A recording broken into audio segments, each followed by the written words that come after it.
enti a woyɛ champion no ɔnte aseɛ wonim deɛ enti a mesɛ woyɛ champion no medɔfo ɛnkwa boɔ den paa o asase so the most expensive commodity on this earth is the breath of life ne boɔ den yet Unitia.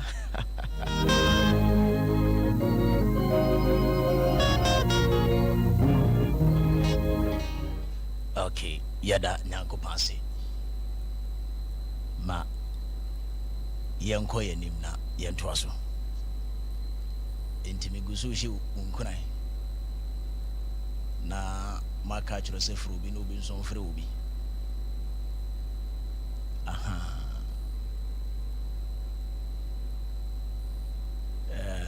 no no ma na yɛwura no aha about 5 o'clock aha yɛ Sompa 93.1 Utie Healing the Church Crusade with your host Apostle Osei Akoto, the wounded lion man. Sa edin wounded lion. Inya na ne ho de yi. Na enke kan ne ho nso to its fullest. Induru baby a esese induru na ongyina baby esese ongyina. Na ebere to bere so no. Ubi hu sa wounded lion a otimi mo no na obeti ase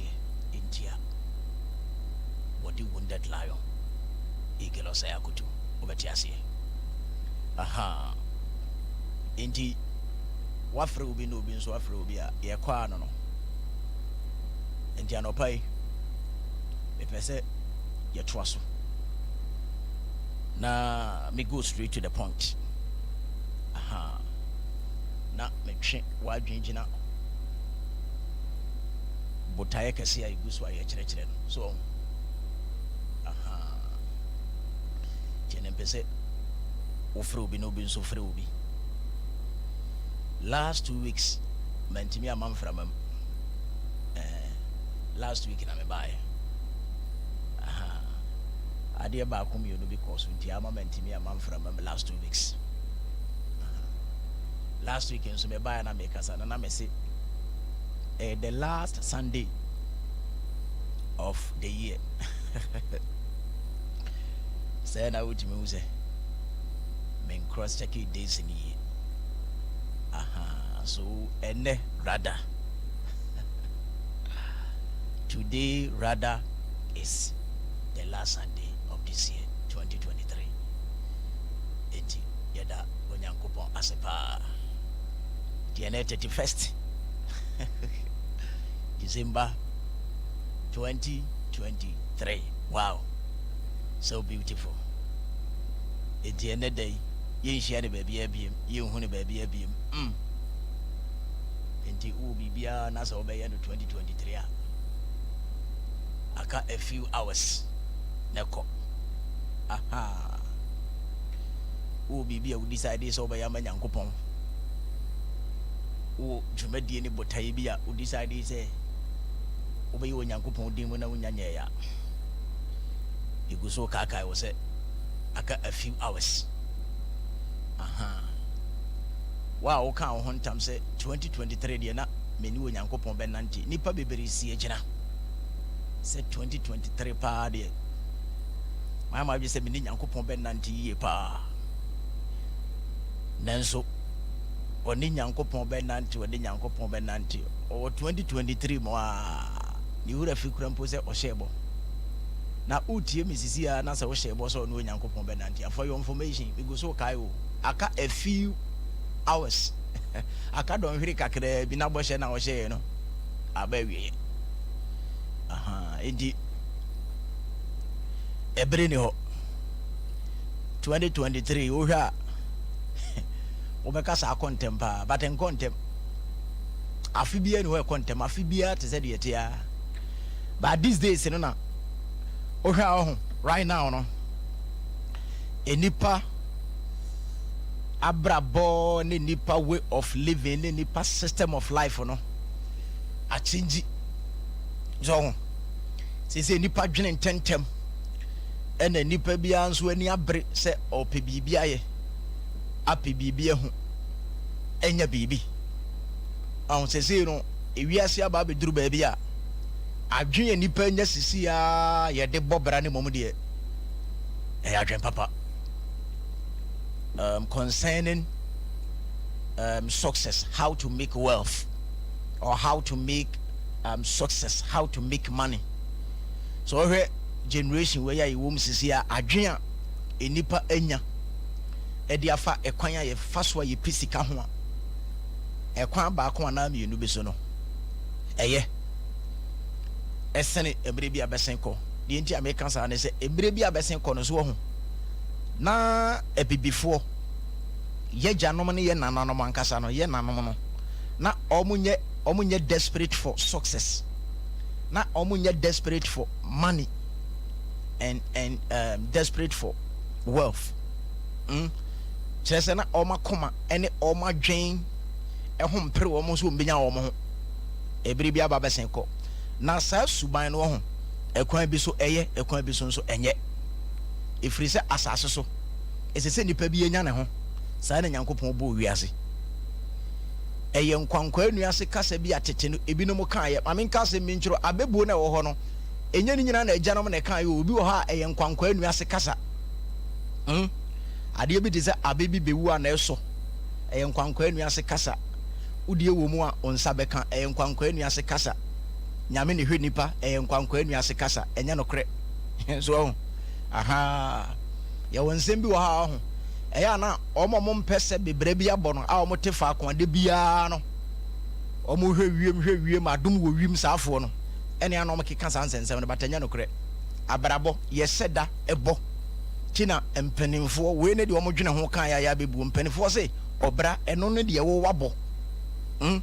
ntu sole na ato na ase nyame ne hwe nipa adum wo wiem udie wo ma onsa beka obinim dwonku ade beche so a we nyina ye nkwankwa anu ase nkeka hwe nim so nti ye janom ne nananom bebere no sa na omo dwen bi di se nyame de hwe nipa wawo 20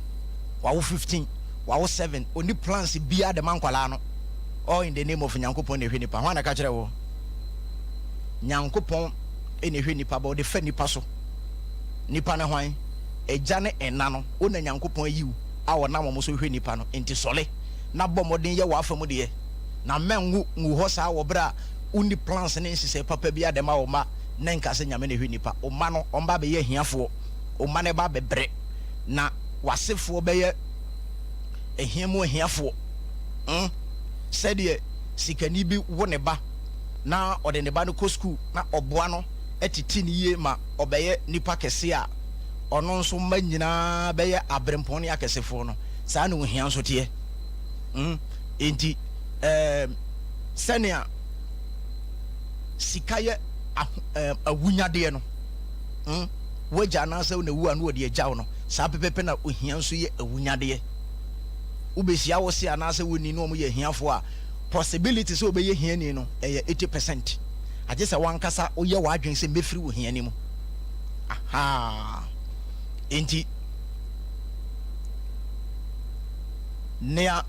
ejanu mu bedwene ye amwayen Africa ye hia kese ba akopa ye papa no mu bi adwen ne se de o mu se transe a awo bebre plans bianim mu bi agenda bianim because those days you know u bebre na kire se yes wa bobra ntini ye wo concept bi kura se mawo age badudwan na sa ne ma we nyina se okomkom ya utimi hu se in fact nimdia na asese bi nyansa o mu ne wo fom ye ngo mfa nye din utie me ye wo manfa so oba so ye wo hwe ye mba e ma ye manyini be ya brempon bobra na emum ye ngu bebre se ma wo bebre ntima ya ade ntimi wo age badudwan sa concept ni adwen we nyina no wrong e ka ho bi na ehia bebrebe no aha enti me ka kire wo se de enne mai omani abre na obi aye na adwen so obebobra no obia obehu ne se opesika bia no hwe no wanka se wo ya de bone da bi agese wonam kwan bone so ana se otena sususu bone so ope sika enenje ba hu obi a waye desperate se me maka se meye ye ne den a meye ye firi so hia nya de pa tinipa ne desperate na o plane o ye dwumaden or tempting Quanania Brea or Yajuma Papa. Inti sending Crana Bompa Yamano. Dear Yanni say, what the Jim Bonnie Bessin Trima Bapu, Obedia Wanaso of Bocron and Quanene. But so who will be a desperate for successor, sending crying, then ya at the bonnet. Aha. Dear Intina may can't say Mrs. Or the system I also see Anna, Obacase, a mere contem. Obacase Sisiana Diachana Diasa, Unama de Coruntia, and yes, Sisiana Diachana Diasa, said ye and ran it, 1,000 years ago, days, Sape Pepen and they ran the Bimacao. The reason they say, yes, system Nassan, system Nassan, they say, Obiania Brie Juma. Obi ha, Ukurajuma Bami and Sa, where you wake a cra, no, you wake a cra, Obia, you're desperate. Or Solia Homachi and Papa, no Aquaku Juma because Kumasi Tran and Cran Trani Gana Trano, Unisika Wintermentana, there's Unia Juma, Ebemosika. To obey Solia Quaku Simua, or Bebana Diasa. Or Toha, Buana say, and Nanokrata announcement is here not when Yanni. And no, and a man who is a bread contem, a bread contem. A bread is said yet, ya. Name on a system now. If you see a Wuremono, and Untina Manabanesa.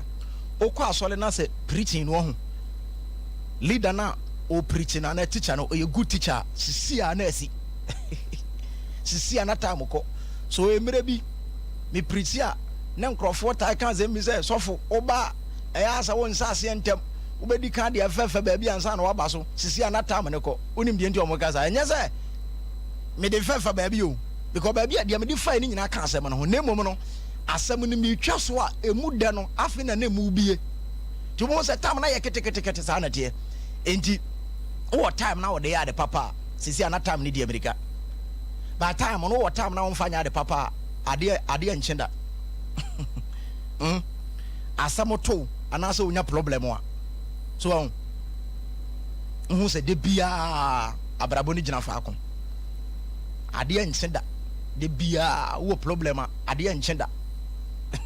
so ba say oh ya de papa na say bia bibi so ni so na we mo sisi anata mko sa na tie e adwen asem na ye ka no e adwene mu asem enti generation we adwen na yenya no eye ise ohwe mrante o masisu am hwe ma na mani age say ohwe titibre ni mu a na o papa betimi awo 8 o betimi awo 12 enkwala ni nyina gudan ba akoma ha no ade ate ne ebie dan ba akon obeka support refa nipa apie free mu o papa ha no no so wugum sa anadwo wo sole kura na wutira nye ya watia wunua bi nsa so watia wunua bi tire so ona kura timi kasa be dwonsogu we nyina na papa egu o papa ogu so wugum omfa ho but right now na me no kasa no abrantie bia no wati kromu a obewo 4 and 3 a wati single room na neje abrantie bia utimu sa watena krom bia no onya wo mienu miensa na ohwe ba bia otena na odwen ho se maza ba bia meti sense san ba na ope maybe chamber and hall anase onya flat obe renti say abrantie nya sika gemrantie na se be se be o madwen asai pa no o mene ni tembi adwen oni trim onya sika na get to nkwa na oni trim to koto trim ne mowere ene iPhone sa brantie ndi otum so mbebre bo wiase na brantie bia onim nyansa kakra bia no sika ba ne nsema no start adwene enkola ne ho oba no ne nete no na ope change of environment on said yet no the this time usia brantie hu sema sa brantie o mani abre esesa o mabra bom aha kakra ba ne nsema no odwene ka to ho kakra ba ne nsema no odwene asase to ho ya papa no mo nte sa o and generation we dey mehwe decision na youth na nya na eye na emum no ekwan bi so na eye wrong asa omo desperation no omo timi di fa ba bia ewudie kura yebedi krono kura yebebo eho mum na enya de papa enti yada nyankopon se onyankopon wa ma ye nkwa ene ahoden na ene nso wa ma ye great and beautiful opportunity enti ene ye to aso na yakoyenim last week na me can say the last Sunday of the year so me can say me mount me yearly gift to me mount message bia na ye message a efa ekwan efa so a ye boaboa ye ho adwene mu tena asase yi so enya security etena asase yi so enya longevity and success. The last week me be kasa afa e kwan a ye fa so a yetimi nya nkwatentene tena asase so che. Aha, eno ene me gift a me be present kire enkrofo na omu tie mi nyina se ope kwatentene tena asase we so a there is a rules, there is a system, there is a God that watch over longevity. So if you are desiring to have a longevity, you have to get the right connection or the right access with that king, that owner, that creator. God the Almighty, neba Jesus Christ of Nazareth and the Messiah. Until last week me buy no, and I'm betting why you see so and maybe say, do you have the right license? Do you have the license to live on this earth? Last week me buy a messenger, be preacher and answer me no become myself no. Enti a gift back one me dey ma say ebra wura 2020 4 no. Say o plan say obey japade, o plan say obetu kwan, o plan say obebo bra, o plan say enema bi si wani so a me bebisa wo say na o planning so ekwan befa so obetimi enya nkwa wasase so, o planning so ekwan befa so obetimi atena asase so ache konkrofo bebre ne planning say omo be ye japade bebre abobra utumu say omo yire omo hu sua ade kwachiri bebre nso bomoden ye adwuma ye ntotoye a utumu sampa no omugu so babra bone ko animu a adejo bebe 45 years adejo bebe 50 years no wasisi dan bebre atoto cars by 50 years na oko 51 na kontinfi de hu ya ne se ting ni wo ya e kwan ofa so wo ye nipa dwen ho ma nte ase ne se kurom ha ne yentena ha kwa ye de anyame bi anase onyankopon bi ne tena asase so tu tie misisi ya minim ne awo se wo anyame bi anase onyankopon a it is over to you. Until last week I don't know me buy ya me betwen wa dwen gina so a me no kan ho asem. Okay, now and so me pese me ma another message me can asem foforo so e de kire wo nyankopon ya adoma next week on teachings na me guso a me ye no a na wo First Corinthians chapter 3 verse 9 to 15 no nyankopon ya adoma e next week mom ena mesase na matoa so da bia me disi na me kai na ma adwen me say ene the first you can say we are be 2024 monti me ma adwen say ene mom na nanka me den metoa so but hu say next week rather until next week mom no ena sa teaching say na ye no a ekwan ne adwen nyankopon de ma yen say yemfa so ensi na asolema asole no enwie peye enye din na animunyam ne ahoden mmeremu no nyankopon adoma next week na metoa sa teachings na meguso ameye ne so na ene ma memfa wo mfa ada area kakra na mentwe wa adwen so nyina asemba ko na me no be so mebre ne so a me wi na masore na meko till last week me di kan kasa na me started with the note na me say o number bia wo ho be boss akese 31st na me meki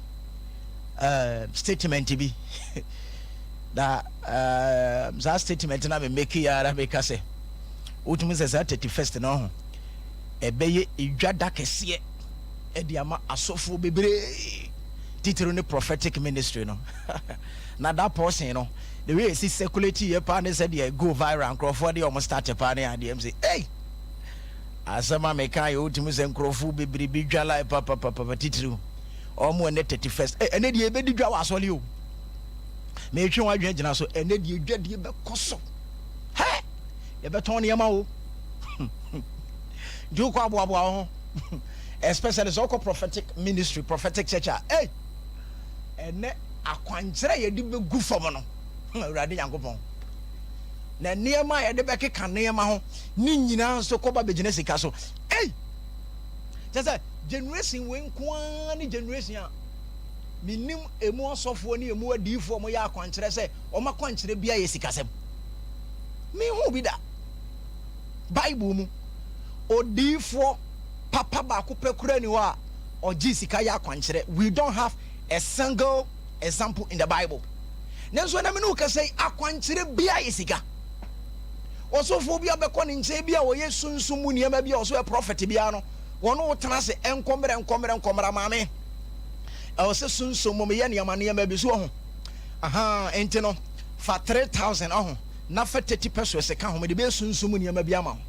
fa 2000 na fa 20 pesos ka ho me de be niam bia ma ni nyina strategy o unzo o ka se fa 2000 3000 bra straight 30 million no wa adwen be ye o na se na sofo 30,000 de niam abe na de koto nemu mo ka se fa 20 pesos ka ho ana 30 pesos ka ho na utimu se adwen kese aba ba atache na in fact adifu e wo ya bresu de o ma didi anom nkwa asankwa papa eno ana awraho sam kese ba ko mu nso ne se obi nso asole eno wo so woke ono de odi kristo som papa eba be bie ni pani asem wo mi nya ikada enti utie mi a wote se me ka ko so atie mi aha ti wo bi nso abase sa ne amani nyina anye ye bo nkrofo ba ye ye di hu se nkrofo mu ye gi nkrofo si kantime maba sembe dai kristo som papa di yenkom ni enkohwe ni enko tie di ono nso de aba ono nso edwadie nchenchere ono de se 1 2 botom na wa anyi sika wunya miracle nam say ai aha wose to akade na tu ugidie so ugidi akade so anamo nam say hey ti sese no obi nso aba so obetimi anya miracle na sensenchere ne a agi se utu botom e wo bere nso a me di mani abubu di mani aka kan di mani fa Bible mu ase anka mepe just a single example because Bible say ade bia ye be no Onyankopon din mu e wo Kristosom mu bia no esese ye nyina so eye hwere nsem no because hwere nsem no eno ne ye manual eno ne ye constitution what you say Ghana eye wo man enti Ghana e wo ni rules ne regulations Ghana e wo ni constitution e de tena Ghana ebia ne sesese no o kan obi ho asema otimo do kokota na so otimi chi wutum etia Ghana mara se ubegu obi anim ase ana so obeka obi ho asema ya anim guase e wo bra woni evidence bia nti Ghana constitution bi no good nti sabe na oba Kristosom nso Kristosom no nso on constitution on the rules and the regulations which is the Bible nti bibia na se you cross check na you verify with the scriptures and so na raho sama yakoso enkrofo ye niam bia emu ya wuram ebra dwen so ebro ntiase so utimi hu se ukọ Bible mu a eye chiwade ni abususem ukoka instead the same kombe ko to scripture no start take kanzem bi ti se eya wo ya eya ho ya na ya nipa ni mpejare ne kase na wanya na wunya bie so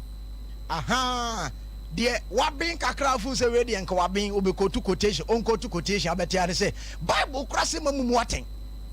Bible krase mumani munyini Bible krase memfa nsanka de masara no we na wo chese wabin no de okotu scripture no chese nipa timi ase de nya adaje de boapa ya bopa e bona no den nka ukasa no wakotu scripture no wakyerem we de dabi eno ane emamumu aten mumani munyini memfa nsanka de masara no me de Nyankopon frɛ na me ni ho ote sansensem wo hu se de bia me ba me kan o ha me nsem bebre ya repetition na mekoso nso aye ne saa because at the end of the day no that is the exact state of this country or these Christians nti meta ika aha me se opeso hu so obi abon pa o Bible mu a ana so obi abon pa wo Kristosom mu a ana so opeso hu so sofo obi abon pa ne kasa ba ko ye untimi mu aten atem wo Nyankopon ho Nyankopon frɛ na me ni ho moma ni momunyini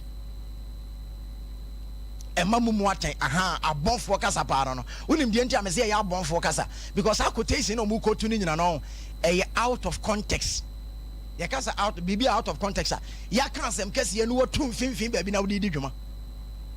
aha enu nti nkrofo mo ye weak in mind and weak in Christianity and I would title words that word we from ho, and Mamu Moating, Momani Mumini, Untimi Moating, Yanko Pomfrena Minio, Yamin Fatim woman, wa bonte money. O names a Bible no kasi su people. Sre, ne a ubetimi who say, we, every yame, we free Yanko Pom, wa bonds are on him. And to him. And me person me take this opportunity. Na me the addresses are issue ne kakra. So,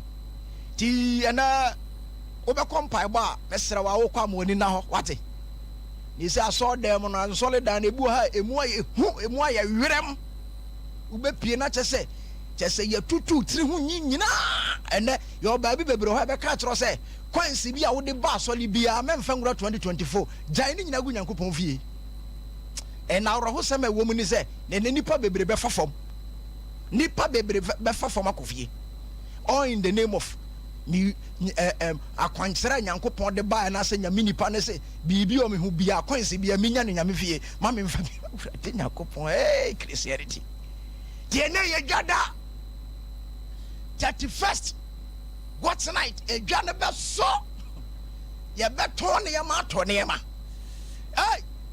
media me basa mbabo kokko o kwa asole ane wa bie wani why especially so prophetic ministry you careful so monzu amukọ pack ade no hey ade momo abu amho powder way momo abu powder for ni so bolo ni Yesu moja ene du otim se besa ni bottom urade Nyankopon ene wunni sika mesre sa on night na se de memfa ho because powder so below yes your friend Yesu moja yes your friend miracle water and this and that and hey what you say e dwane be so ene ye dwada e de ma atutu botom fo asofo bebre na enenso ya amaninya kese de ma e kristofo ma bon onim hwehwehwehwehwe onim ti Isaiah chapter 55 every 1 and 2 neighbor no was say adenti otem o say moa bre no mo ye adwuma bre mo mra me nchen oto aso o say na mo mra emeto mi Nyankopon kwaje ne kwa na yemfa sika na eto oto aso o say na de krantina mo kare sika koto ade a enibuo na enteme me ne enteme nyenkwa adenti na mokoto ndiene osoro wore be ho because of idwada kese be koso won so le bebre mu nipa bebre kwa ko didwa ba fie ombekwa akototo neema eye achiwade ne abususem senya bon na wa bon pa unto bi da because right now no in the New Testament church me pacho nsa me kasa me kotu quotation ntimo a aya na mo se yaw ne de kasa na mo di atem no mo so yesere mo kasa mo kotu quotation kakra why me kasa na ma kotu quotation hwe New covenant worship no spiritual worship yenso bibi mu tio yentu kwan enkofa bibi na kampesa yatompo me pacho enkom sekese ba ko efe akese mienu ba ko Old Testament na ba ko so New Testament me pacho ba ko ewo Jeremiah chapter 3 udu verse 15 and 16 now was in the beba se enanimu no mema mo ahwefo a makoma pe na obeye ne meman no ewo hunumu ni nimdie mu my God eyene no me nyanka me kyerɛkyerɛ mbatambre no ho eyene ti asofo adwuma ne se mo ba se mo ba yene nipa me nipa hunu nyansa nanso adwuma asofo ye nyina ye repetition complaining mammering nso le yewu yegu mu they are not training us ye can say ye na che say ye training nkakra na ya pagi wo frɛ certain level do another level and ye can say training na say eyene. But the better ye complaining sana so for complaining repeat ya abrabana ye bona nya na no maka ho asama a chinchin na no ma repeat ya ka ho asama mo fu so mo ye nyame adwuma enso mo nyina mo ye nkwala tete asofo na nifrafo nko a I'm telling you me kasa me nsoro hwe me see tete asofo na nifrafo nko a wa mo na ma nipa boss ano ene bu ye bebu nipa nyina eye tete asofo enkwala adwuma ma ye ne adwuma hunu o ma ye ama nipa bon che momone nese de besia nwa nkrofo bu nipa ne nyasem ketwa ne nkrofo ko didwa ba fie nanso anka ye yene se de Bible kan na wo se ne beba se enanem no mema mo ahwefo a wo be ye ne meman no hunumu ni nimdiem na what was what can say be ni hu pa ne de pa o se na afa be pasa enani mo no won ko hwehwe apamada ka da kira kwan my god na emma wo ntiri mu da na onye ebie mu nso mfa biem o nte sa asem na se hwe ye kasa apamada ka ho tie woni apamada ka no me bon ne tofa kire wa me twa ne me brief kire wa ho ye kasa apamada ka the ark of the covenant no it is the direct face of Elohim.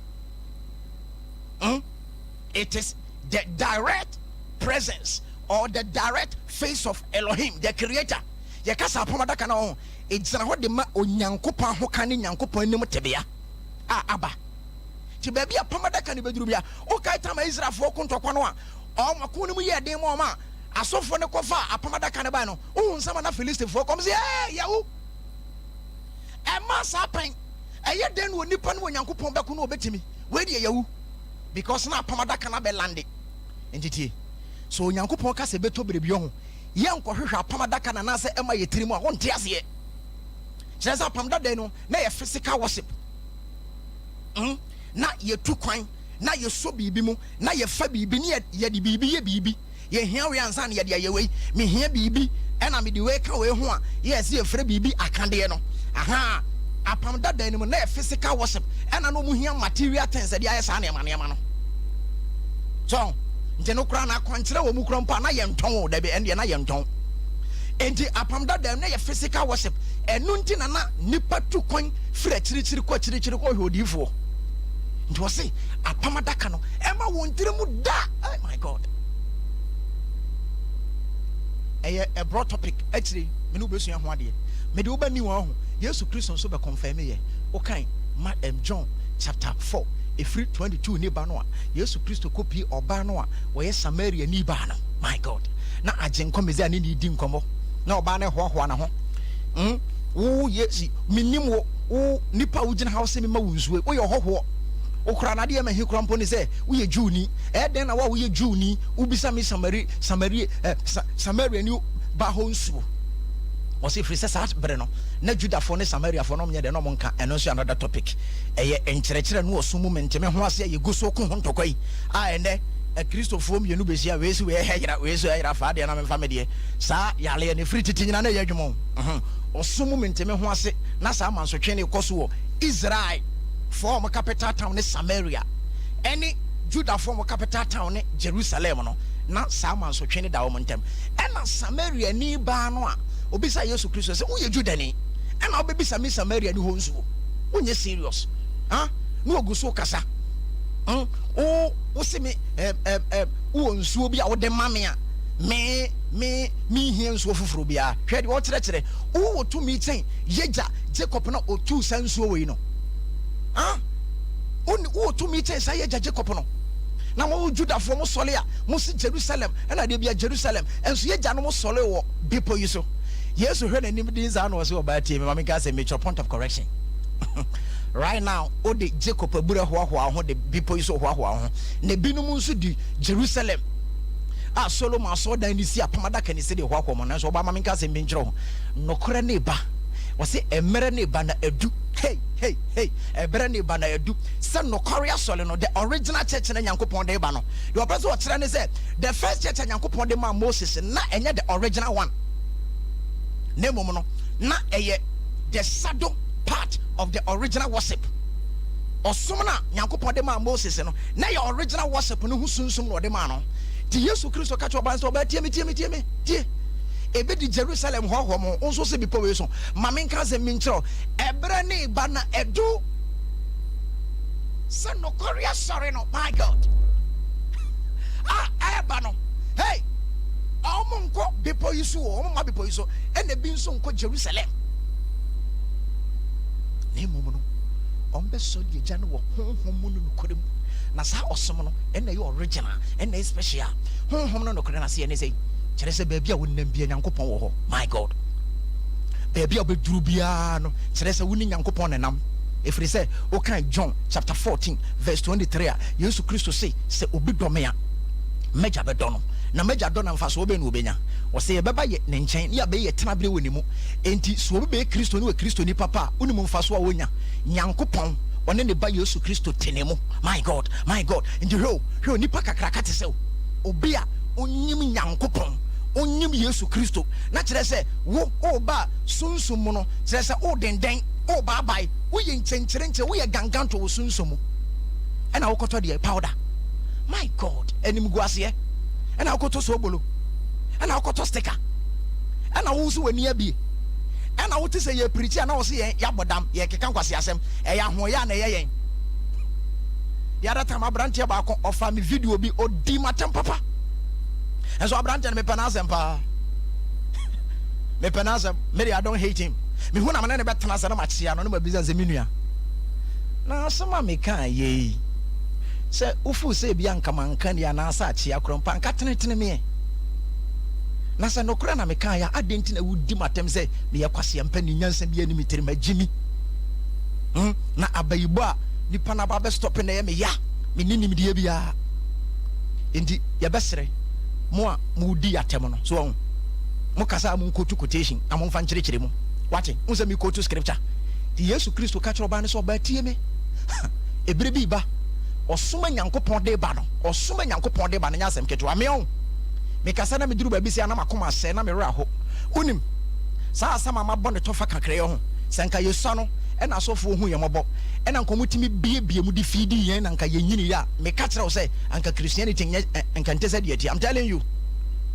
nanso members unim ɛba ɛbɔn pa na so osum bia no mu nipa bɔn kyɛ kristofo wo de later no ba besu ho ade ti na me kyerɛ wade ya bonsa ntitieu hwasema Yesu Kristo kafa new covenant worship no so obi ba Yesu mu no e Kristo ni mapa look at nipa kro ne gina bere eni tumi a wo so bai e beba se enani mu no monko Jerusalem wontu kwan enti traveling worship etwam yentu kwan ko hwehwe odifo na campus ye disikasie botom si akoya akwankyere eye jimi asom etwam eyankoasom yentu kwan say ye disikasie botom akohwe odifo bi ne ya akwankyere eye jimi som etwam enti Yesu Kristo ka kyerɛ ba ne say point of correction emere bi ba nipa ntu kwan enko Jerusalem enso na awraho sembe na ekoso enemi hu asofo mpanefo bebre kura na mabamabu na mewra ho onim ena asofo bebre fria no mko Jerusalem no mo ba na Israel for sa flag no yes a friend impartation hey say do obesi asofo pani bia no ade bia kyekere ne kon no ade bia gu ne kom agura de yakopon na Bible se sa apamada kakrompo yenkaya na ede flag na do ho atoso eno obi free Israel ba no otimi nya Jordan 1 gallon beduru krom ha de sika ya bro Jordan 1 gallon Yesu Kristo say omo nko ho apamada ka no krom ko hwe kyera kwan na ye nko hwe apamada ka kyera kwan wo se Jordan na hwan na ka kyero say Israel man no se zia no onyankopon ni munyam ni tumi da so te ho me pa cha otie e ya apamada ka no e na ne kura nyankopon e presence e na ni munyam wo Israel na ntomada ne mutie na nyankopon dwane firi ho no se ni Israel enkura nyankopon ni munyam biem enti yemfrɛ Israel the Holy Land ju obi a wabon no okra religious mindset na da so kura sankwala adwen no do nyankopon ni da so ho efiri sɛ ɛyɛ ne man onto omo ntwene oda so no mo apam but there is no glory, there is no power in the land of Israel. Therefore the land of Israel is not the Holy Land. And so Christopher bon asofo mpanifo nyina se Israel Holy Land into okɔ Jerusalem no oba no sa Jordan 1 gallon oba ne sika ya buru obi akɔ akɔpɛ kakraje Jordan na Jordan no tumi wo mu a anka Israel ebra corona yentu kwan na ose no kɔre Christopher ne agidifo no ɔmbe soli agya no honhom no kuremu na woto so se na sa ɔsom no ena Nyankopɔn hwehwɛ honhom no kuremu ne sei baabi a bɛfrɛ Awurade bia wobɛba. My God, there's a oba onyem Yesu Kristo onyem Nyankopɔn entitie o kan Bible na uduru 1 John chapter 4 verse 4 me pa chaw asem na se ho no enye comedies odo wa no keke na kan beto nwene ho obo o kan Bible no osia nsem bi o say Bible die mu ode pa Bible pa die mu nsem de me pa chaw nyesa Bible mu ode asem na ho no eye real A plain truth and reality. It is your bona fide property. What is written in the Bible as a child of God, it belongs to you. Just that it is far from you. Already Bible now quotation. 1 John chapter 4 verse 4. Now who say what should I say? Little children, my God, I don't grant me there now. Little children, one can say the fathers in Christ, and I said the old in Christ. Little children, fear not, for you have overcome already. For greater is he that is in you than he that is in the world. Do you really understand that concept? Do you really understand that statement? What is that seminary? Say a man kumai macha bramo say a mun suro mun kama to yam even babies in Christ. Oh, how radinya kupon. What a beautiful church, what a glorious church. Say obi a we are bottle for baby Christian ye is anchor oba Christo sumo ye wo nyina hodo miensa. You are the state of a baby, a state of a young man, and a state of a father. Now we do the state of a father now, and we'll run the realm of Christ, the state of perfection. And the Bible says the old in Christ, the grown up in Christ, the fathers in Christ, you have overcome already. For greater is he that is in you, that is than what is in the world. No. And you must know, but rather say, little children, hey, Amankuma, babies in Christ, greater is he that is in you than he that is in the world. Hallelujah. What are you talking about? What are you talking about? What does someone okay? Dear Tiwumono, eso. John chapter 14, verse 23. What says Obidomia? Major Bedono. Na ejano odo wa oma benefits, oma reward. Obidomia major bedono. Na major dona unimu mfaso obenya. Many major ye beba be ye tenabere woni fie ni mu. Inti Ephesians chapter 5 uduru 3 no uduru 2 no wo se na Awurade Nyankopon wode yankwa ahinta Yesu Kristo mu en wode Yesu Kristo nso ahinta Onyankopon mu. That is who you are, my dear. Uye Kristo ni unim asofo hu ye mobo me ka sem bia kyero asofo hu ye mobo na nka ye gya sa Bible studies buga na me ka se nyansa bia ni mu a time no esua ye betimi ye bie nsam ni mu am ya te ase na ya men ni emu ye du no urura so dem a me se du Bible studies abeka sa ya twe aba gina asofo so buga just say buga pempra sa na ya pon na ye de bona ba fie nti sa nim die we nyina ye nim. So no wonder. So what you know, Hosea chapter 4 verse 6. Or say my people have destroyed for lack of knowledge. Nimdia me meaning to all my yera. Omo bapansam omnim to me omo. Ntiene. Nipa bebre ko jejeje niam abafie. Nanso nka me kan for Radio Yesu Kristo amount say. Enen ka wo kwa asole a ho. Hwehwe ba bia ye ka no kore wate. Ba bia be build wa adwen yie. Ene message Nyankopon de atoma koma so. Set 31st no mean teaching no you are the salt of the earth. Open chire abra me wi am de me number betudwa open chire tia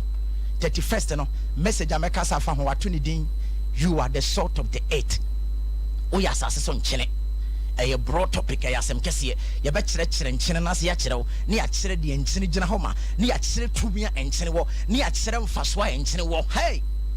brabetie bi tiede 31st pe baby a ye chire Nyankopon asem hey jankola asem ni se me kope obi a waben a obehunu bibia ka chire me ja sankola asem no me ko gina se kan so me ko ya kwanchire ja sankola asem no okọ asole a ye ma obibi se fa ko sen ho jiwe koto ho jiwe na som na bibi ba no amaso a eye enkoason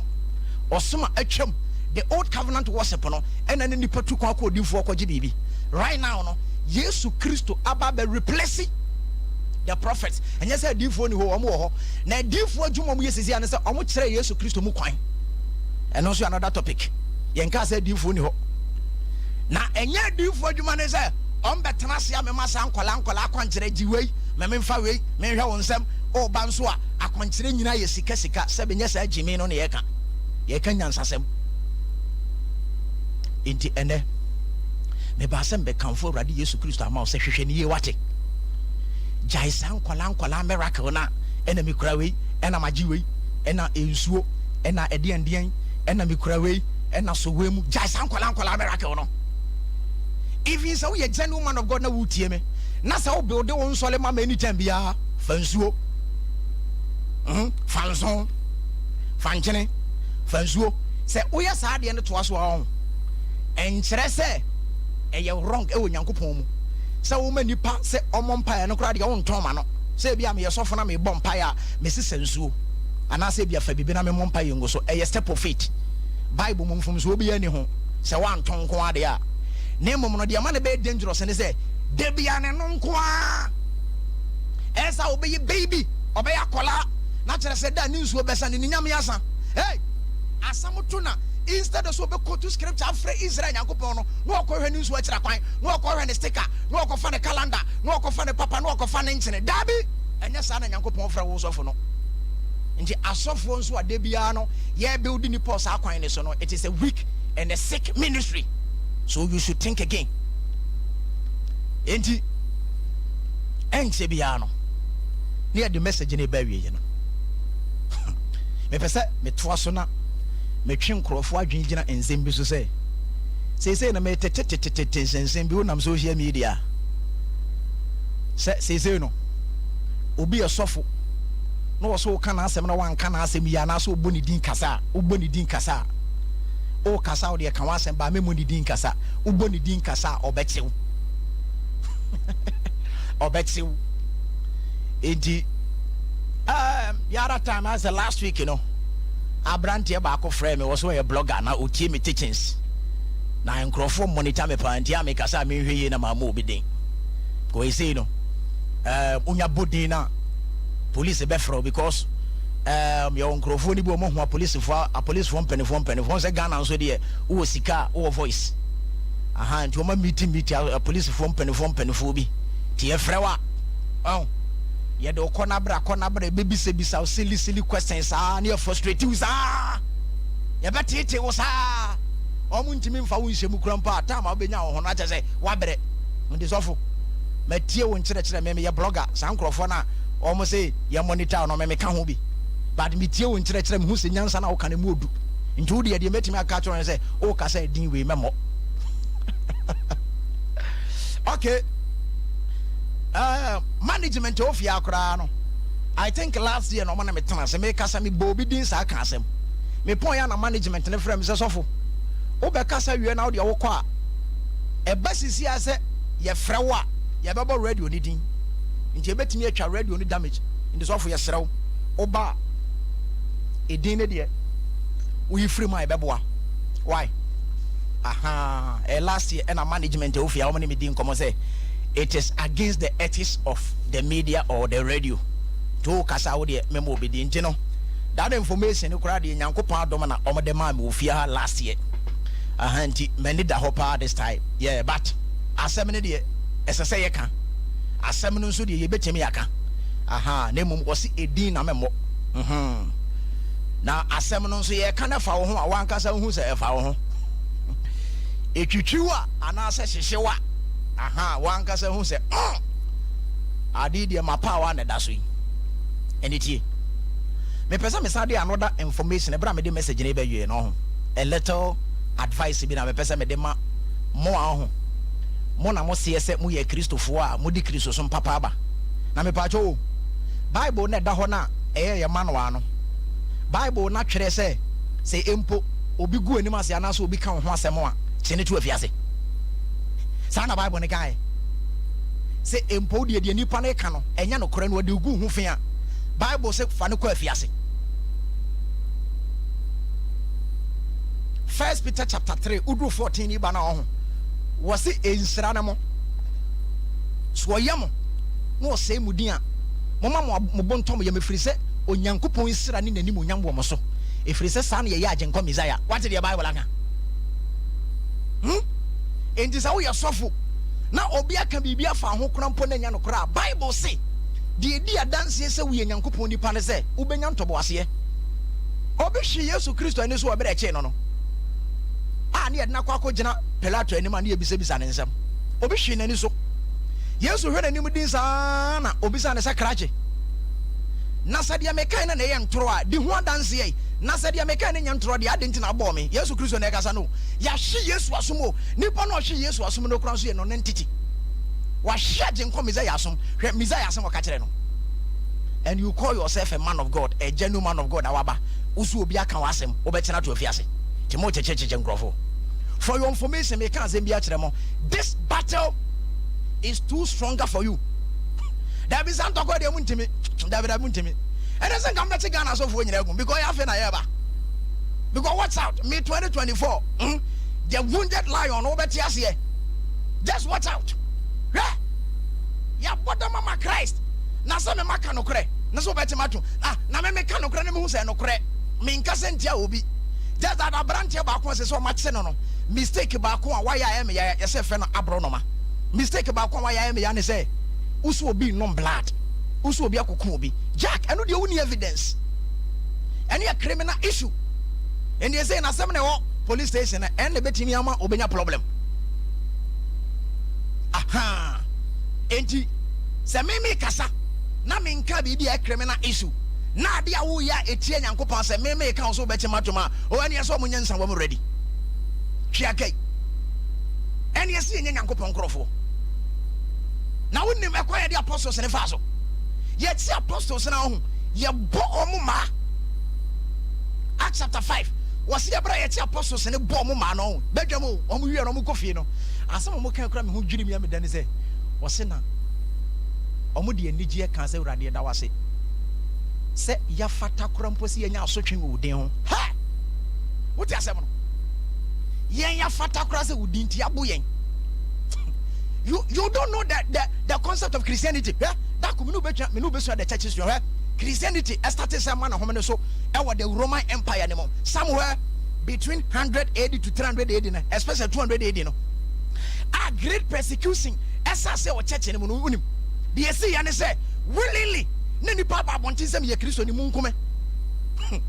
because those days you know who as a mataya who to say moja dance fo a who to say Jesus Christo ntine wo hu a na church ni nyina sa da twere wodin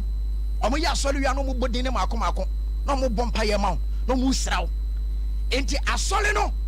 ebeye ejapade kese investment so be ye mataya munkum wo Yesu nti so one bishop back on all church asore ye and wo ma announcement and declaration say if you no kro wa obeba bontin say munkum ye Kristo wo onya mataya na emom no sa wo se wo dem oti wa asole dem na wusua de ne ye beti ko a and you because you're mataya. What are you talking about? Christianity. And this time it Nyankopon the movement biba and then mama come to me yamuno Nyankopon be dane niam o ka sese na church ne be ye relax me ka sem bia kyerɛw in the next 10 to 5 years on asem be si wiase nyina Kristo so no e beji obi ansem sa you to no ma sore na omo keka nkola asem omo seda nye proper research bi obi abie na no a was Jesus Christ was invented. Yesu bia ma asase so ye de ne bedada yen Bible ye de bedada o yale papa ye de Bible bedada Bible na ye bebiem na ye check Bible ne records and some kesia Bible ne kafa amanya kesia bebre ho se oman wei ebeto brebi obedani asase ta obedani asase a eya manfru obi entre wo mu da omanya ne yefre no Babylon, the great Babylon. Unim Babylon and na ko head Babylon aye Bible ne says ankom no unim sama Bible aka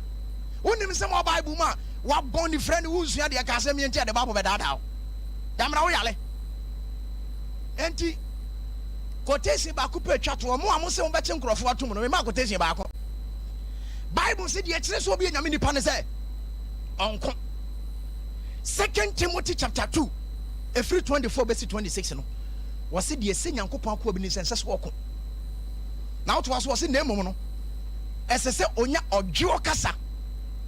ene odwo nkyerɛkyerɛ de ma wona oni di ese wɔ nsɛm na ebia enam eno so ma ho brase ne so ama ɔma ni so atete won afiri bonsam wafɔ won domum ni fidie mu ti bia ba so kyerɛ ne sɛ sɛ wo ye Kristo ni papa na asesofo papa no obi di watem ana obi atake wo na odi ho brase ne kasa unim di obenya Bible say ebema ni nipa ne ba no so say papa we nyame nipa comedian nibra ne corner so enso hese do cinema kasa papa enyame nipa bible say enam ho brase ne unyansa so ebe ma nipa na adwen ba fie na wo de wo se ye kan wasam abechi atom e wo bra de na wo de ba no masa for the way so for the first time yet ho no obi asole se to bibi na fa nyansa nkyere ne rubbish wo te bi wo henfa na wo de sankwala asem ne nkwase asem ne abususem we ba wo se yanka ya no ntom jamra wo yale jamra wo bodam go to scripture chere mo chere na ja sanse hu no ena ya mo ya ena ni din na wanya no aputo me e me ya ne nipa na din na che no ba kokora san ya me ho na me target na ya papa no so yi nyame adwuma papa na nipa nya nkwaje a na so yi nipa wo ya sofo na so ri tia na so yi antichrist me ti woi na ma hu se sofo yi o chere kama ho brase kwan so yento bibia ya twe wadwe gire nyankopon asam so na me gina ba bi aka no ho asam bone ase nyankopon kora ba do me enti for your information pesa me ka kire man tokwa we dia ba fono mo ndime because afa na yeba enti ma me famra wiye na me hwe se metimi afa ko ba ko na me no pa ko ba ko pa na me no me tama na so me wi ana me ko aha osofo a wo ye nyankopon ni pa bia no ye kira kwan den o se nkan wasem dabi but me wi na kan wakoma na obisa se sofo mpese beti nkire ne bia mebo me number o frɛ be kira kwan why enti ma frɛ Sompa line no omon fanto screen no na eya na me refi kakra 0551931931 isn't it aha 0551931931 0548931931 a few course I started about send you bit me abo me ha la ade man hello yes hello me patch frost of free hen patch free swan okay so ko there can you eat pa that in Israel okay one shira one so 0551931931 you ever news on and me free eh ma me fancy yes you ever